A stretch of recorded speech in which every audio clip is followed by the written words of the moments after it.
All right. Looks like we're ready to roll. Okay, so we're just going to pick it up where we left off last time with our discussion about interest rates. Specifically, we had been introduced to this very complicated formula for calculating the future value of a sum when we have compound interest. So let's just quickly review what this is. We're going to actually do a lot of practicing today. So I hope you have your calculator or your phone right in front of you because you're going to need it. All right, we're going to get lots and lots of practice, and by the time we're done, you'll see that this formula is not very scary at all. So first of all, what exactly does this formula tell us? Well, it's telling us the future value of a sum of money that's invested for, in this example right here, you can see we have T for time. So we're investing our money for T years. The rate of interest we're earning is R percent per year. P is the amount we've invested, that's the principal. N is the compounding frequency, and A is the future value. Now, the compounding frequency can, in most cases, it takes one of the following values. If interest is paid annually, for example, N equals 1, because you only get paid once a year.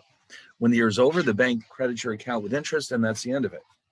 But if they pay interest twice a year, in other words, if they split the annual interest rate in half and give it to you every 6 months, we call that semi-annual compounding, where semi means half, by the way, and N equals 2 in that case. Kind of like semi-sweet chocolate. It's kind of sweet, but not really. So semi means half, basically, in this context. It means half every 6 months or every half a year, you get paid interest. Quarterly, N equals 4, because of course there are 4 quarters in a year. Monthly, N equals 12, because there are 12 months in the year. And then finally, if interest is in fact paid daily, N will be equal to 365. With all that being said, no matter what numbers you're given, your challenge is to get these numbers into the formula and then come up with the correct future value. Now, in some cases, it's easier than others because there's always the potential for rounding problems. So why don't we start with this case? We have an investor who puts $1,000 into a 1-year CD. And remember, CD is a certificate of deposit. That means you must leave the money there for the full year. Otherwise, I mean, in practice, you can get it back, but they'll take such huge penalties that you'll end up losing money. So, basically you have to leave the money there for the full length of time. So your 1-year CD pays an annual rate of 4%. We're going to keep the money there for 1 year then. And the question is, how much will we have at the end of the year under the following 4 assumptions? So we've got 4 compounding assumptions. And I put a quick reminder here that annually means N equals 1, semi-annually N equals 2. Monthly means that N equals 12. And finally, daily means that N equals 365. All right. Now, before we even do this, it should be clear that based on what we did last time, the more frequently the interest is compounded, the higher should be the amount of money in our account at the end of the year. And that's because of compound interest. So let me sneak that in here. The more frequently interest is compounded, the more rapidly our bank balance should grow, because compound interest increases as the compounding frequency increases. Okay, so simple interest remains the same. The total interest therefore increases due to the increase in compound interest only.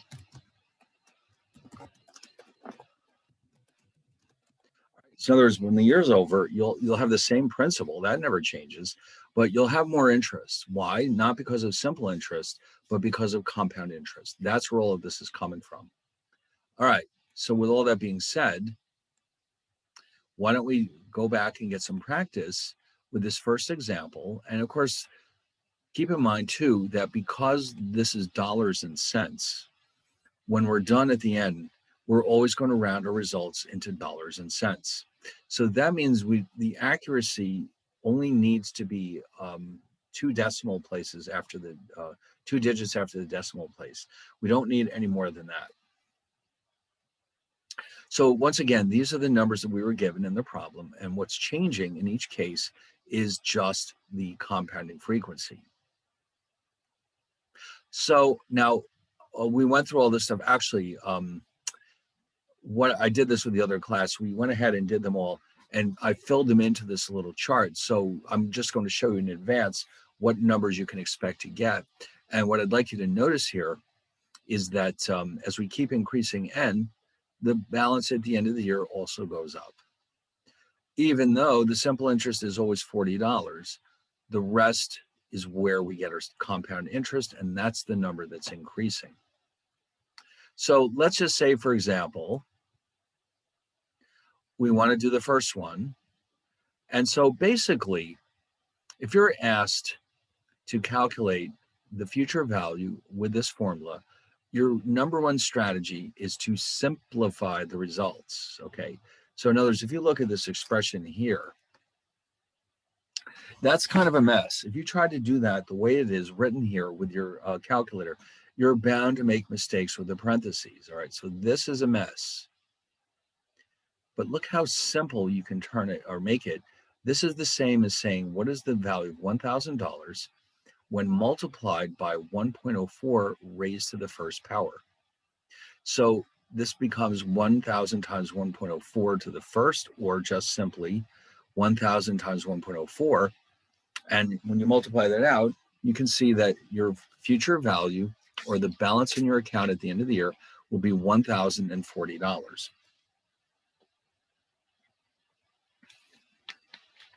And also, I just want to point out that this is another side note that I think I would like you to see. When interest is compounded annually, the interest paid during the year will be all be or entirely simple interest. There will be no compound interest. Okay, so because that's what simple interest actually means, compounded once a year. All right, so but then in the second case, when we increase that to 2, we're going to see that something changes, something very important changes. So what is that something? Well, keep in mind that here n equals 2, this is semi-annual compounding. And that means that instead of getting 4% at the end of the year, the bank is paying us 2% or half of that halfway through the year. And then at the end of the year, they pay us the rest. So what ends up happening here is that you've got now 2 is n. And because of that, instead of having 4% once a year, you're getting 2% twice a year. Now, it turns out that this is the same thing as multiplying 1,000 by 1.0404, but what I would like you to see, let me make a little change here. On your calculator, and again, this is up to you which way to do it, but I think your best bet is to start with this term and then multiply that by this amount of principal. And if you do it that way, you'll have 1.02. Then you use the exponentiation key, 2, then you hit the equal sign, and then whatever that says, multiply by 1,000, equal again, and it should show up in your on your calculator as 1,040.40. So if you have the calculator right there, the phone calculator,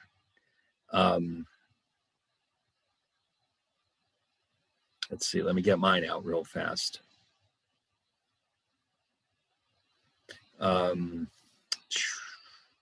on 1 second, I'm looking for it. I've got so many of these little apps on my phone now that it's hard to find anything. All right, here we go. So let's try this. 1.02 exponentiation key, which if you recall is sort of in the middle there. It's in the second row, fourth from the right.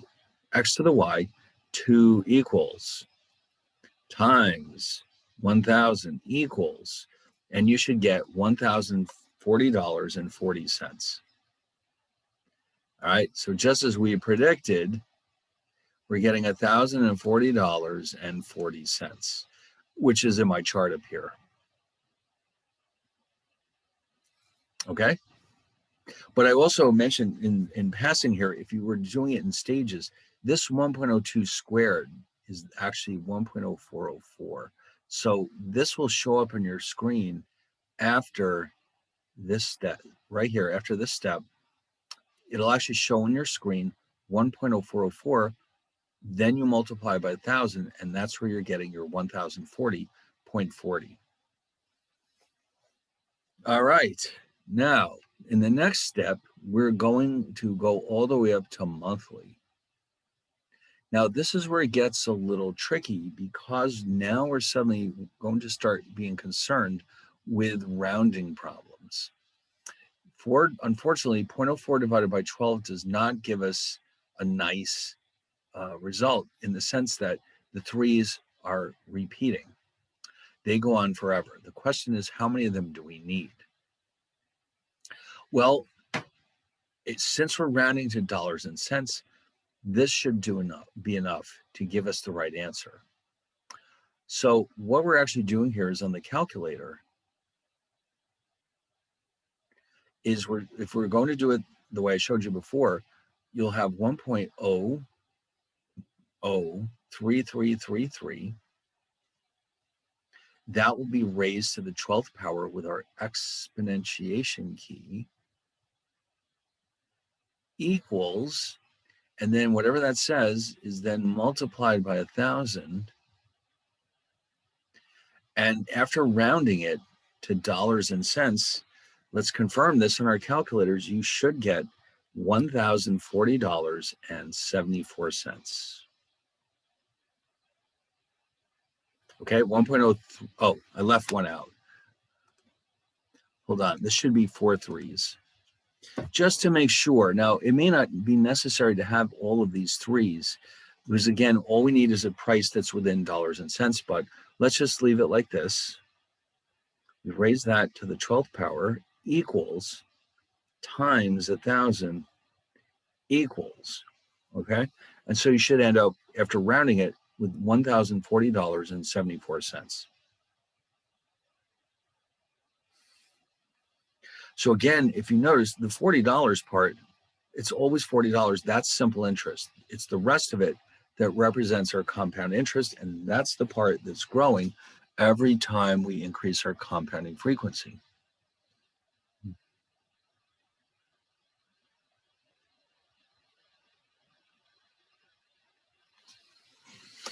All right, so if you go back to the slide, you'll see that I've written that in here, and you can see once again, as I keep increasing the compounding frequency, I should expect to keep getting more and more interest, and therefore my balance is going up.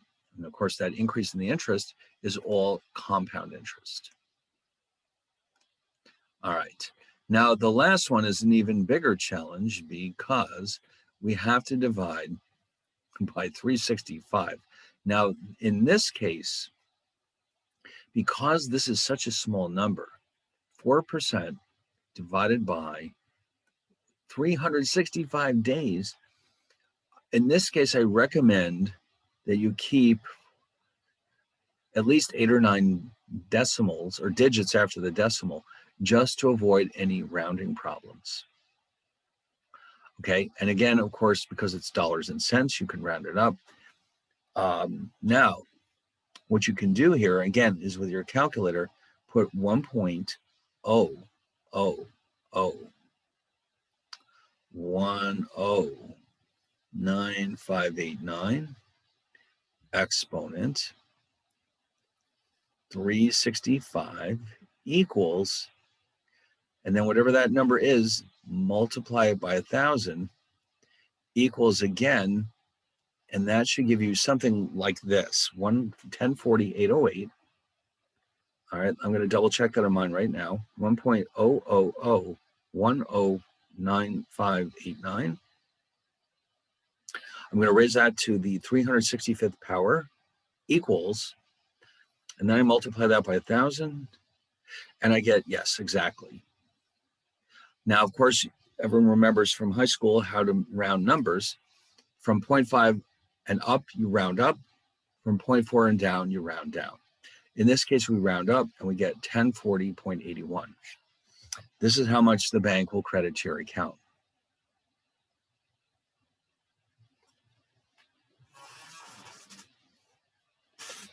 All right. And then, of course, if you recall, I put that in this table, and you'll notice that every time I increase the compounding frequency, the compound interest goes up, the total amount goes up. Now, here's something strange, though. If you look at it very carefully, when we go from 1 to 2, all of a sudden we have another 40 cents. From 2 to 12, we gained 34 cents, but from 12 to 365, we only gained 7 cents. So what's happening here is, if you can imagine this with a graph,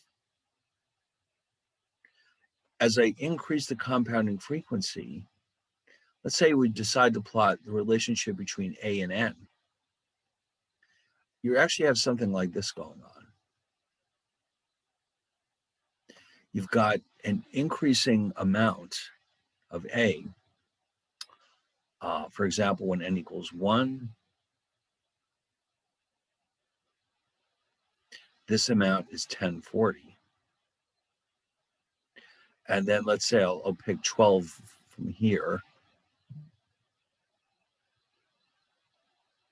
And when we had 12, this is 1040.74.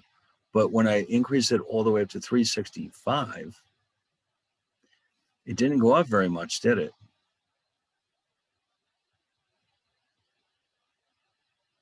So this is 1040.81. So in other words, what's happening here is that the compound interest is increasing.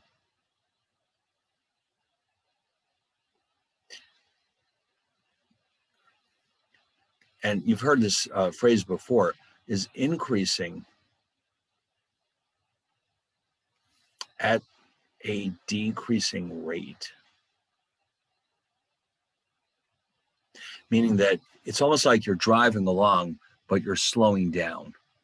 You're still going forward, but your acceleration is actually negative. You're slowing down. So you're increasing, but at a decreasing rate.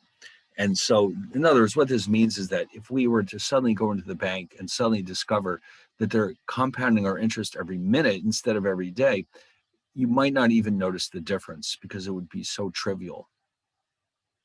So this is one of the reasons why U.S. banks typically pay interest on a daily basis. It's partially for competitive reasons, because if one bank pays less frequently, people will not go to that bank. But realistically, the difference between daily and, let's say, every hour is so trivial that there's no point. So banks typically pay interest on a daily basis. All right, excellent. Now,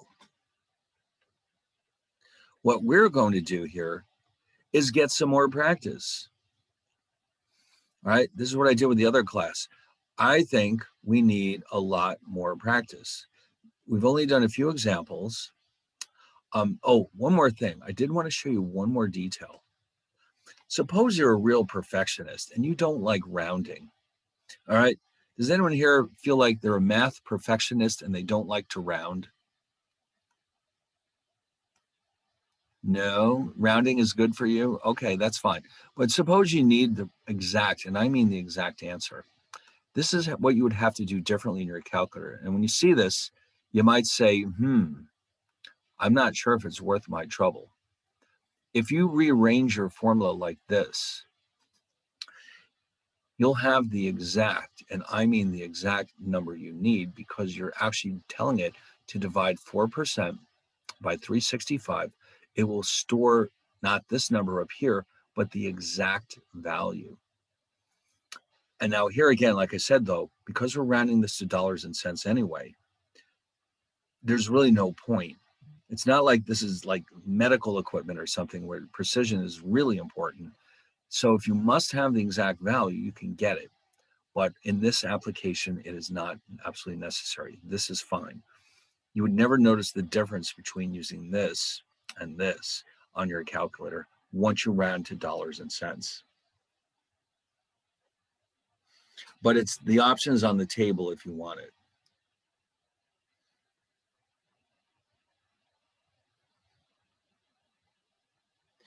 All right. Now, this next batch of examples is designed for you to get practice with it. Okay, so what we're going to do is try different interesting examples. And what I'm going to have you do is take out your calculator and tell me what the correct answer is before I show it to you. So it's almost like we're reviewing. And incidentally, the next midterm, whenever that shows up on our schedule, is entirely based on this chapter. So we want to get really good at this stuff. Okay, so what do I mean by that? So I'll tell you what, let's do the first one together. We have an investor who puts $1,000 in a bank that pays a rate of 6% per year, but for 5 years. So this is a little bit more complicated. The other example, we only kept the money there for 1 year. Now the time frame is 5 years. So that, of course, means there'll be a lot more interest.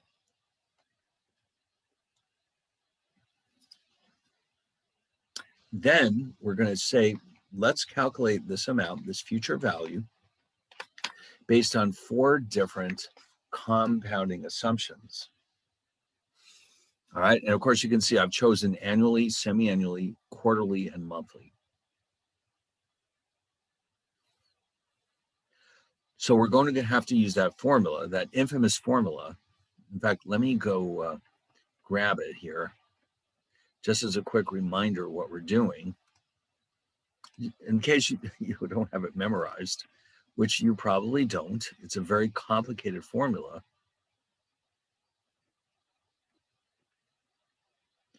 And yes, this one is the one we'll be using. All right, so why don't we do the first one together? And I'm going to show you something interesting. So what I've done here is I put the constants on the top. In all of these cases, we'll have a principal of $1,000. The annual rate of interest is 6%, and it's a 5-year investment. In Part A, the compounding frequency is annual. N equals 1 means annual compounding. So here's our formula, and we're going to plug in all of our numbers. But again, what we want to do is simplify. I'll put an exclamation point there to indicate this is the way to go. Simplify. And just to reinforce it further, I'll give you one of these famous little faces. And that means do this, please, because you'll be happy when you're done. Okay, so you get a happy face here, which means if you simplify, you'll get good results. Now, this expression here reduces very nicely to 1,000 times 1.06 to the 5th power. The question is, how do you do that on your calculator? So in my opinion, the quickest and easiest way to do this is as follows. We start from the right. We'll take 1.06, raise that expression to the 5th power, find out what that's equal to, and then whatever it is, multiply it by 1,000, and you'll end up with 1338.23. All right, so why don't you take out your calculator and make sure that you're getting 1338.23. If not, then you're not going to get any of the other examples right. All right, so we must make sure that we understand how this calculator works. All right. So if anyone is really, really stuck or they're not getting what I'm getting, let me know. We have to take care of that right away.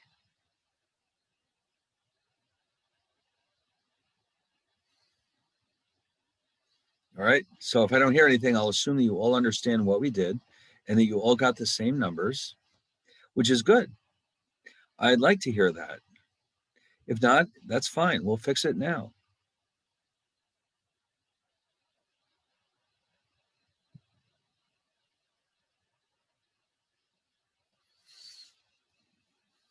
All right. So here's what I would like to do. When I would like you to be able to see all those results together in one convenient location so we can see how the change in compounding frequency affects our results. So it will start with 1338, 23, and as you can expect, as I keep increasing the frequency, this will continue to go up. The question is how much? Okay, so your challenge now is to take this as your starting point and recalculate your results based on semi-annual compounding. In other words, n equals 2. All right, so once you take a minute and go through all these steps again, this time n equals 2. And don't forget, whatever number you get, it should be higher than 1338.23.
All right, and if by the way, when you get your answer, you can put it in the chat box. I just want to see if everybody's getting it.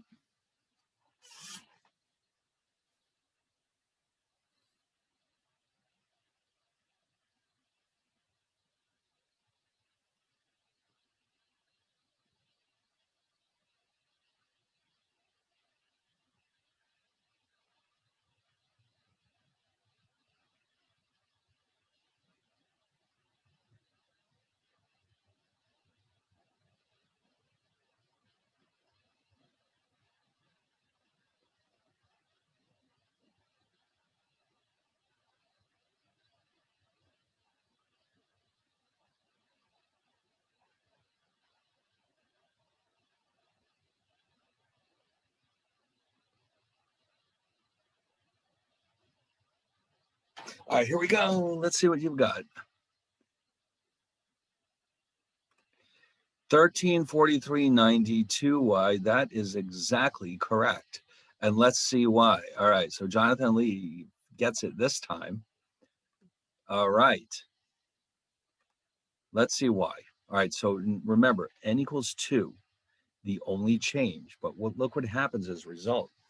Instead of 1.06 raised to the first power, we've got a fifth power rather, we have 1.03 raised to the 10th power. So down here on the bottom, I have my suggested calculator strokes, but this expression algebraically does equal 1000 times 1.03 to the 10th power. Now, again, you do not have to follow these keystrokes down here if you don't want to. I just happen to think that if you're using the iPhone, this is probably the easiest way to avoid mistakes. If you're used to a different calculator or if you just want to go from left to right, that's fine. But this is the final answer, 1343.92. And as we predicted, it did go up. Okay, it went up by about $5 and 60 something cents. So if you did not get the right answer, I would say the number one culprit is probably a typo. It's easy, easy, easy to make typos. All right, that's just the way it is. You've got your fingers are bigger than the keys. Typos are a reality with these electronic gizmos that they have. Okay, you should be all set on the laptop. The fingers and the keys, they're pretty much about the same size. But when it comes to a phone, I know you're all used to texting and all, but I personally find it to still be very awkward. My fingers were just not meant for that kind of thing. Okay, so anyway, let me add this to the list, 1343.92. So you can see.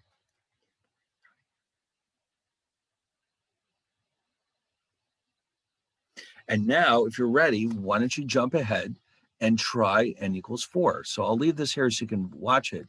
But just remember, you're expected to change n to 4 in this case and see what the final result is.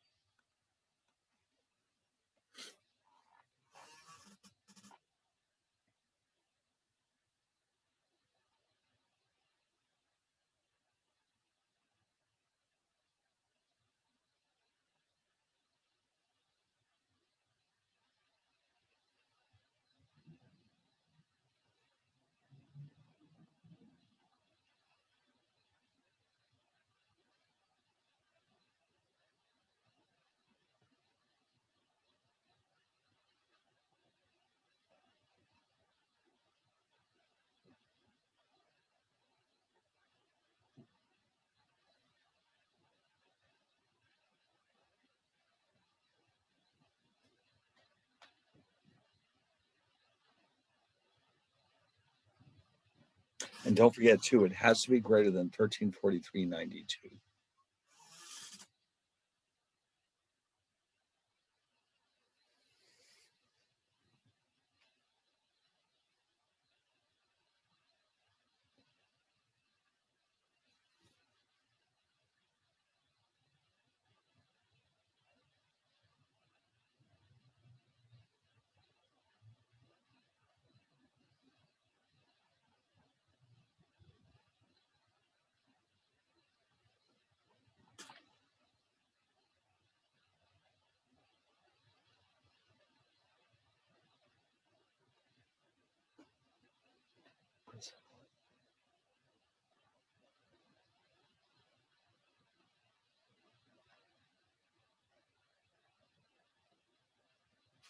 All right, anybody have it?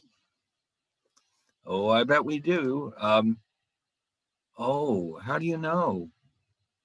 Is it not above 1343.92?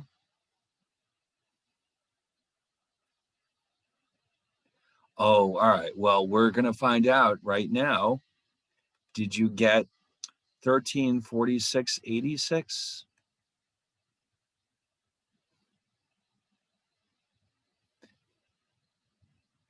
If not, let's find out why.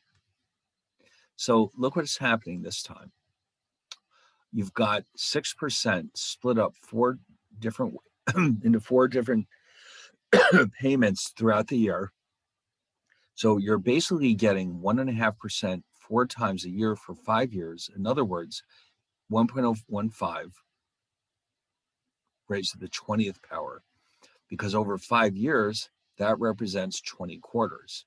So it's 1.5% per quarter for 20 quarters.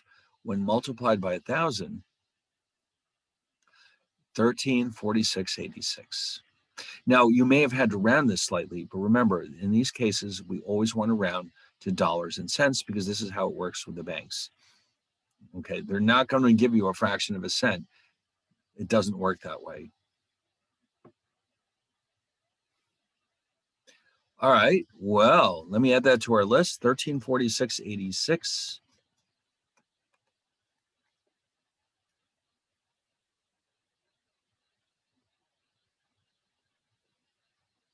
And just as we predicted, it went up even further, didn't it? All right, well, now we're ready for part D. Why don't you go ahead and calculate? I'll leave this here so you can see it. change the n to 12 for monthly compounding. So whatever you get, it needs to be a little bit higher than what we have here because of the increased compounding frequency.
Oh, here we go.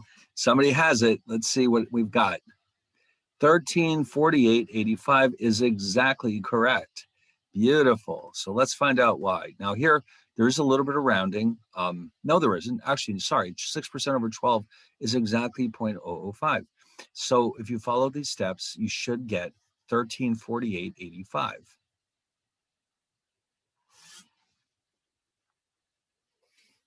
Excellent. And if you didn't get it, let's try it again. Okay, there's a very real chance that you simply made a typo. It's so easy to do with all these keystrokes. All right. How's it going? Oh, see, in a real classroom, I could see if people are doing it or not, if they're getting it right. I can't see, but if you don't say otherwise, I'll assume that you all have this correct. All right. And if you're stuck, just let me know. We'll start it and do it all over again. All right.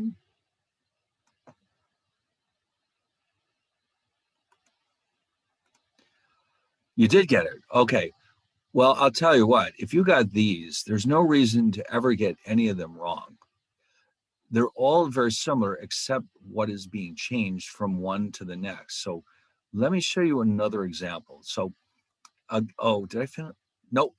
One last detail. I almost forgot to fill in the final result. We have 1348.85.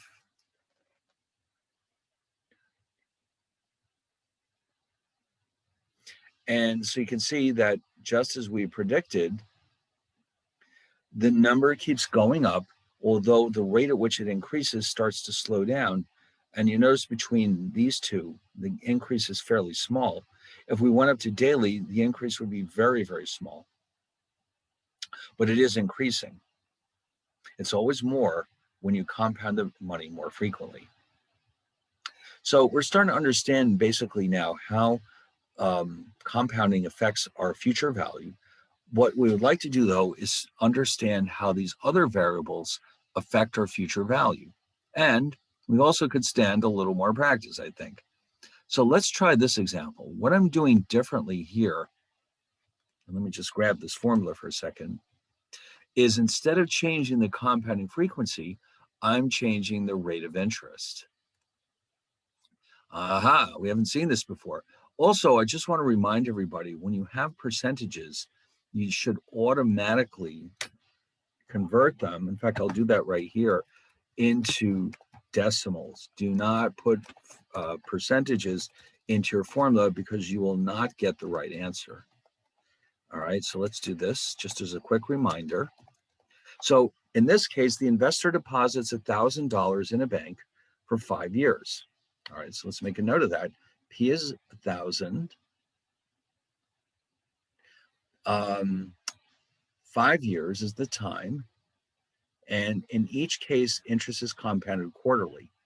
So instead of that changing, we're going to let R be different in each of the 4 cases. So let's see how good you really are.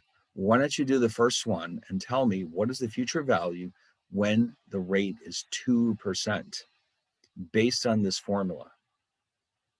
All right, so this is your challenge. See if you can do this from start to finish with a rate of 2%.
All right, here we go. Somebody has the answer. 1104.90 is exactly correct. So let's find out why.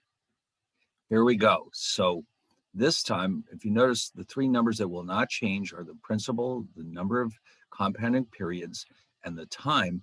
In each of these four cases will have a different rate of interest. So if you plug in the numbers, you'll see that 2% divided into four equal parts is 0.5%. In this case, we've got 20 quarters in the next 5 years. So we end up with 1104.90. And down here, you can see that you can go step by step through your calculator. You can start with 1.005 raised to the 20th power equals, and then whatever you get times 1,000 equals, and you should get 1104.90. All right, so anyone who did not get that, try it again. Anyone who did get that, let's switch to the next example where R is 4%. And you can probably guess where this is going. We're going to want to see what a difference it makes to increase the interest with our future value. Okay, so let's give that a shot.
Here we go. Somebody has it. 10, okay, 12/20/19 is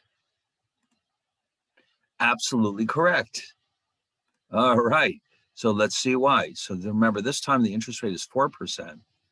So now you've got 4% here divided by 4. So basically you're getting 1% every quarter for 20 quarters. And when you plug these numbers in, you should expect to get rounding, after rounding, of course, 1220.19. All right, so again, on the bottom, these are the suggested keystrokes. They're not mandatory. You might have a different calculator, or you might just want to do it differently. But as long as it works, you do what it takes. But I think this is the easiest way to go if you're using the iPhone. Wow. So this time the change was quite significant. In the previous example, we got 1104.90. So the interest rate made a huge difference, didn't it? The compounding frequency did, but not like this. So you can see the interest rate has a huge impact on the future value of a sum. All right. So if you're ready, let's try 6%. Okay. Let's see what you can do with 6%.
All right, here we go. We have 1346.85. Okay, well, I rounded it slightly differently than you did. I got 86, but I would definitely accept that on a test. Okay, so this is how it works with 6% right here. You can see that with 6% compounded quarterly, you're basically getting 1.5% interest every quarter for 20 quarters. And so that gives us approximately 1346.85 or 6, depending on how you round it. All right, man. Well, I'll tell you what, I mean, it's pretty clear that people are really getting this formula, and I'm glad to see it because it's a hard formula, but also, I don't want to scare you, but we have another formula coming up, which is even messier than this one. So this is really good practice, okay? Wow, that's great. And so again, you notice it jumped up quite a bit. The previous example was 1220.19. So we gained quite a bit of extra money here because the rate went up. So if you're ready, we actually have one more case. The last case here is where the interest rate is 8%. So if you're ready, why don't you give that a shot?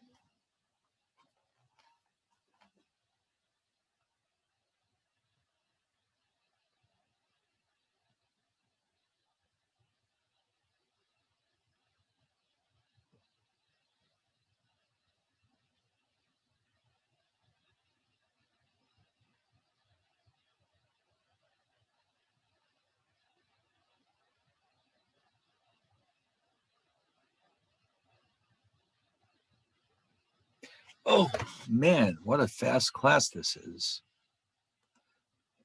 1485.95 is, in fact, absolutely correct.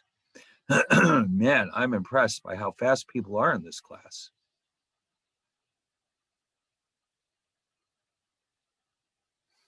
Okay, and here's why. You can see it right in front of you. This time, because you're getting 8% compounded, 8% interest, by breaking it up into 4 quarterly pieces, we're basically getting 2% every quarter for 20 quarters.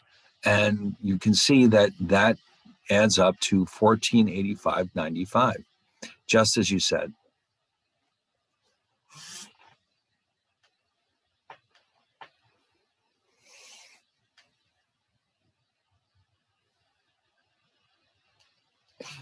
All right, well, let's give everyone a minute to catch up, and then we're going to go on to a new example.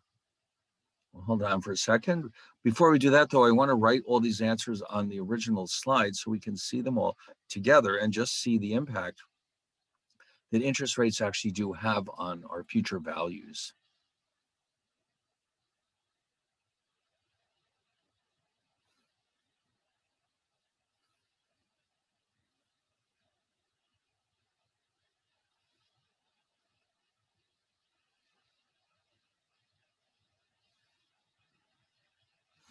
All right, so actually, I'll tell you what I'll do. Let me start writing these into the slide.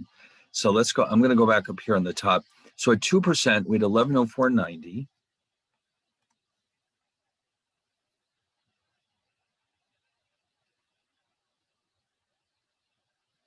Okay. With 4%, we had 1220.19.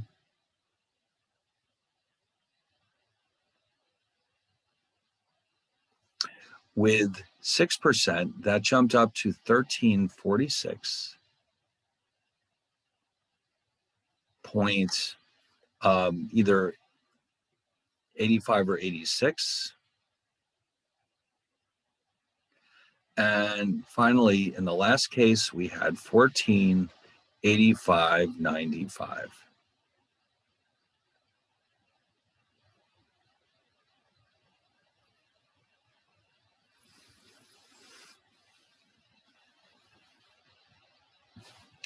So obviously, then the higher the rate of interest, the higher will be the balance in your bank account.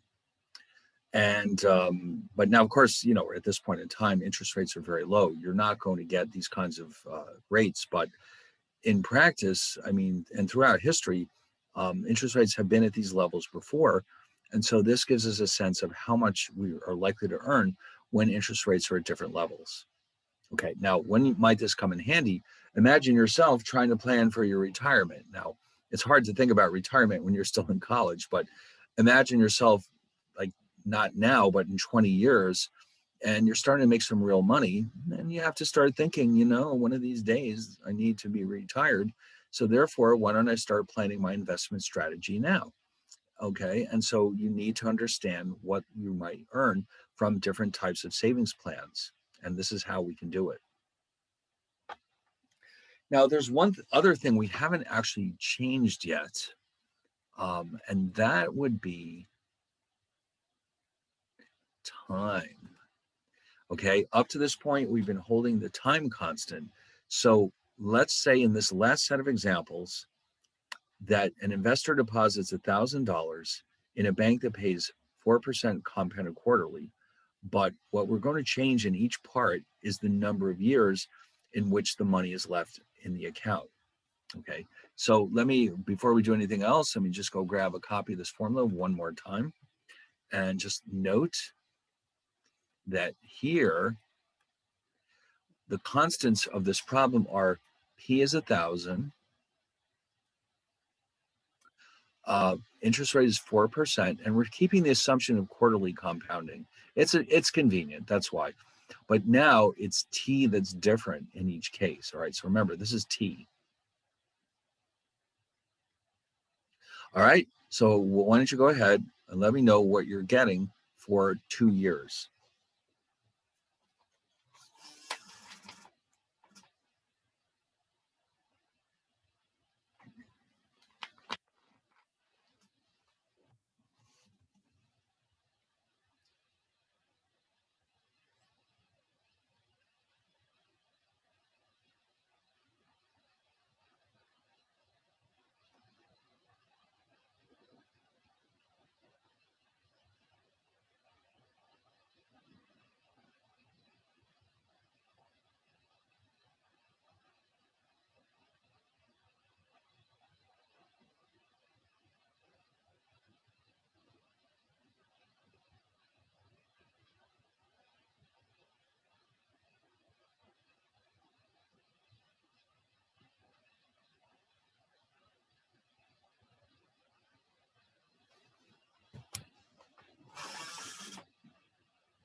Okay, let's see who's got it. 1082.86 for 2 years. Yes, that's exactly right. And here's why. Okay, so we have the standard formula. This time it's the T. Excellent. The T that will be different each time. So here you've got 1% per quarter for 8 quarters spread out over 4 years. And so 2 years rather. The final result is that you'll have in 2 years $1,082.86. Excellent. Okay. So, man, we are zooming. Well, I'll tell you what, just like before, if you didn't get this, check it out again, double check what you've done. If you're ready, jump ahead to the next example where T equals 4. Yes, zoom ahead. That's right. I didn't think about it until you just mentioned it. We're going to zoom ahead with our Zoom session. So why don't we try 4 years? Okay. Now, of course, it should be pretty obvious that the future value will be higher when the money is in our account for 4 years rather than 2. The question is how much higher?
Okay, let's see what we've got. So for 4 years,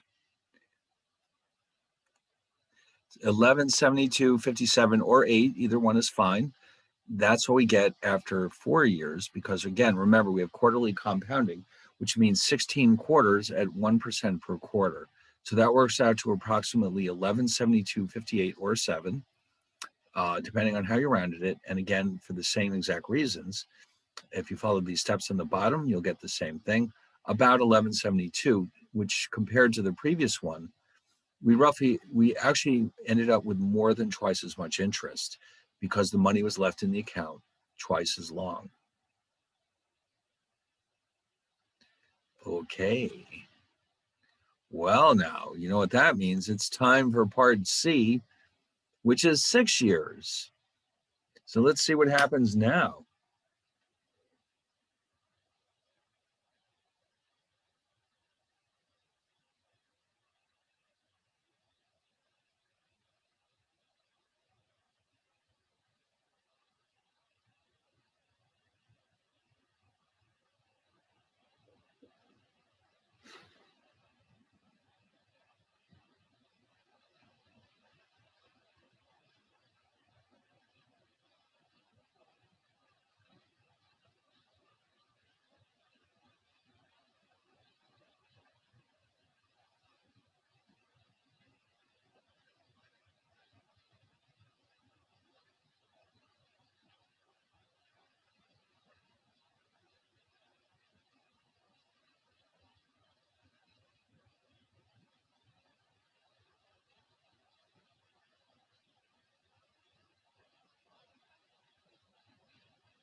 Okay, for 6 years we have,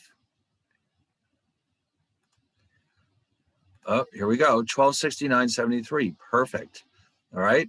So again, you've got 6 years for T instead of 4. And that, of course, significantly increases the amount of interest that we'll have. And it goes all the way up to 1269.73.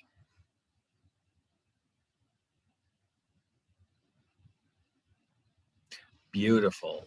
All right.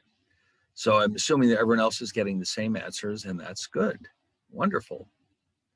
Okay. All right. There's one more, and then we can move on to something slightly different. We're going to try 8 years. All right. And then I believe we'll be done with these examples, but we want to take a closer look at them. And just we'll gain some more insights into what's happening here.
All right. 13, oh, I didn't see that. Sorry. 1374.94. That is correct. Absolutely. Right. So again, now this is 8 years. That's 32 quarters. And so we end up with 1374.94. Yes. Perfect. Wow. I think we're going to get a lot of A's on this test whenever it rolls around. So what I want to do is summarize these onto the original PowerPoint slide so we can compare them side by side. So here, A is 1082.86.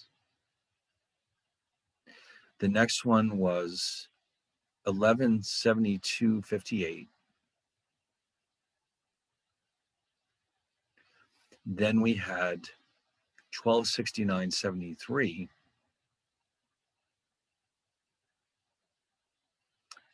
And the last one is 1374.94. It might be instructive in this case to subtract off the principal and just write out a separate list for the interest so you can see how the interest rate is affecting it. So this one would have been 82.86, 172.58, 269.73, and 374.94. So you can see it makes a big difference how long you leave the money in that bank account. And in fact, this is the secret to successful retirement planning, starting early. All right. If you leave your money in the bank for 30 or 40 years, it's going to really pile up. Okay. So that I just wanted you to notice that relationship. Well, so I think we're now we are more or less experts in how this works, but what we'd like to do is quickly consider what these numbers are telling us. All right, so what I'm going to do is jump back here and revisit an example we had earlier, but we're going to take a closer look at the results. So remember earlier we started out with 4 cases where we had 4% interest for 1 year with $1,000 investment, and we had 4 different compounding frequencies. We calculated the future values are right, but that's all that we did. We want to take a closer look at these results now. So I've got them, let's see, where are we? Down here, all right.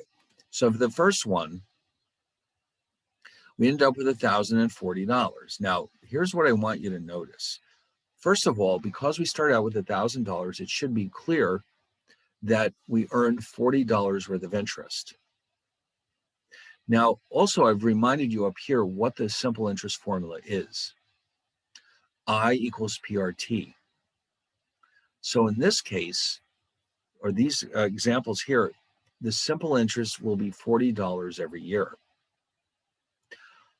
What that implies is that in this first case, is that of all the interest that we earned, of that $40, all of it is simple interest. So when we had n equals 1, we have simple interest is 40, compound interest is 0. In fact, let me add another row here.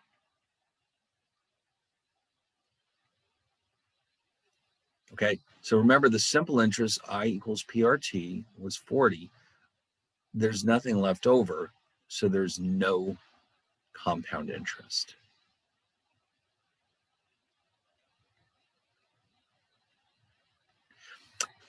When we moved this up to semi-annual,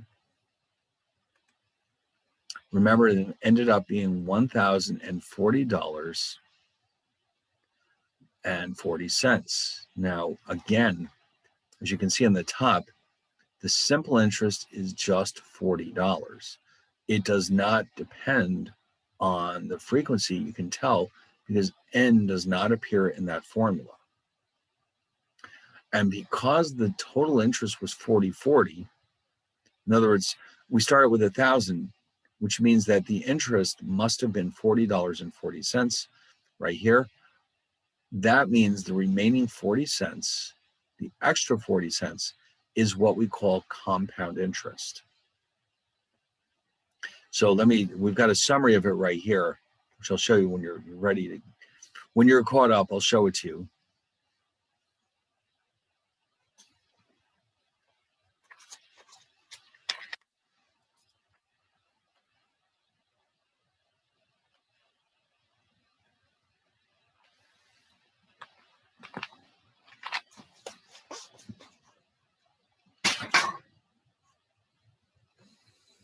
All right, so therefore, N equals 2 in this case. Okay, so with a total interest of 40/40,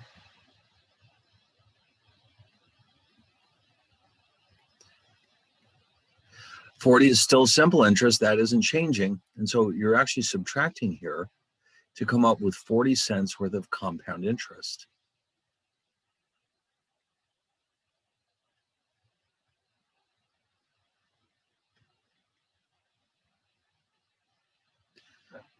All right, so now a pattern is starting to establish itself. How about monthly compounding? For that one, we ended up with a future value of,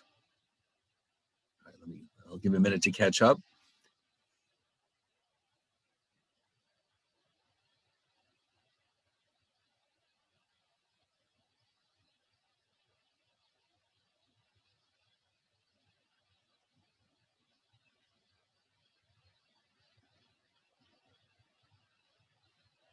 Okay, so with monthly, if you recall, we ended up with 1040.74. And of course, you know that with the principal of 1,000, that means the total interest must have been 1,000. Sorry, the total interest was $40.74. 40 of that was simple interest, which implies that the remaining 74 cents must have been compound interest. So you see what's happening here. Every time we increase the compounding frequency, the simple interest stays the same, but the compound and total interest always go up.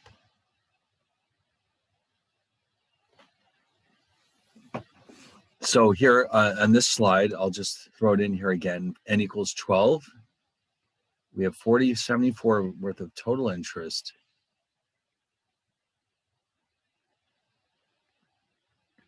And we subtract, and what's left over is 74 cents.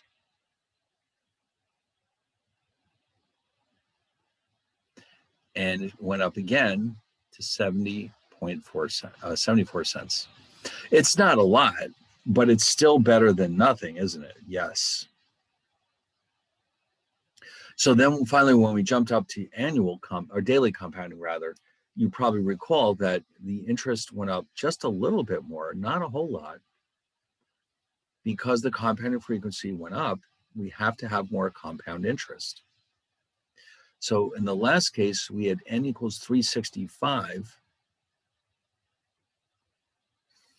And where did that get us? All right, so here in the slides, I didn't round it. I left it at 808. That's fine. We know that it's 81 cents. And so what is this telling me? That implies that this last 80.8 cents must have been compound interest, because the first $40 is simple interest.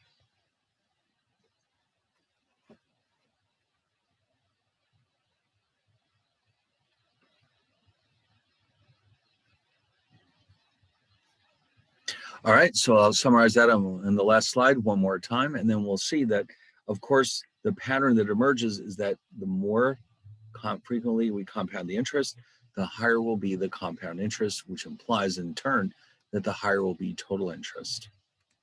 All right, so in this last case, N equals 365.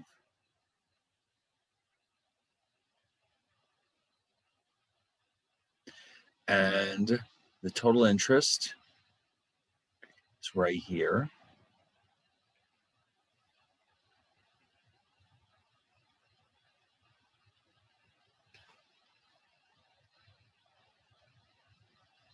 And so what's left must be the compound interest.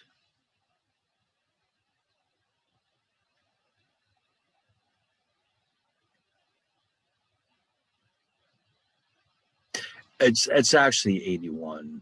I'll just write it as 81 cents here. All right, so I hope that's very clear now that what the compounding frequency is actually doing is increasing our compound interest.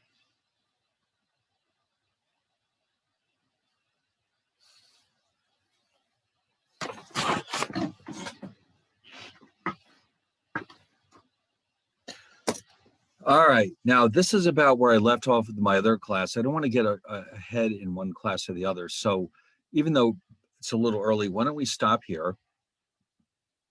And then, now there's more to come in this chapter, by the way. There's still a ways to go, but we're making good progress. And so I'll tell you what, why don't we stop here? It is Thursday after all, and that means you're heading into a nice weekend, I hope. And we'll just pick it up again where we left off on Monday. All right. And if you are behind, if you couldn't understand what we were doing, if you have any questions, if there's any issues with what we did today, we can go over it again on Monday. All right. So in other words, if you didn't get all the same answers, then we should go over them again. But if you're comfortable with what we've done, then we'll just carry on with the new content.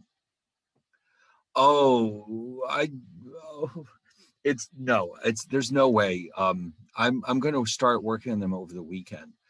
The thing is about those midterms is that they take so long to correct, and I have so many of them. So I don't want to promise you that they'll be ready by Monday. but I can promise you that they won't be ready before that. Okay, so Monday would be the soonest, realistically, just because it's such a time-consuming process. But don't you worry, I will be working on them all weekend long, and but I'm hoping they'll be ready by Monday, but I don't want to promise you anything. Okay, just like I said, just because it just takes so long. All right, not because I'm goofing off, but because it just takes a very long time to do it.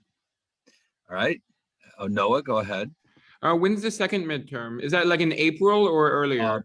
Most likely it won't be until early April. Although Okay, that's this, what I assumed because I thought that would make sense. yeah, no, because we just had the other one. Plus, we're not done with this chapter yet. So I would say realistically, and by the way, it's already the 18th. April is in 2 weeks. It's hard to believe. So yeah, I would say definitely April. All right. Anybody else? If not, then we can go home. Oh, well, go home. You can do something else wherever you're staying, and I'll see you all on Monday. Thank you. Okay, you're welcome. Bye. Thank you. Bye. Thank you. Have a good weekend. You too. Bye. Have a good Bye. weekend. You too.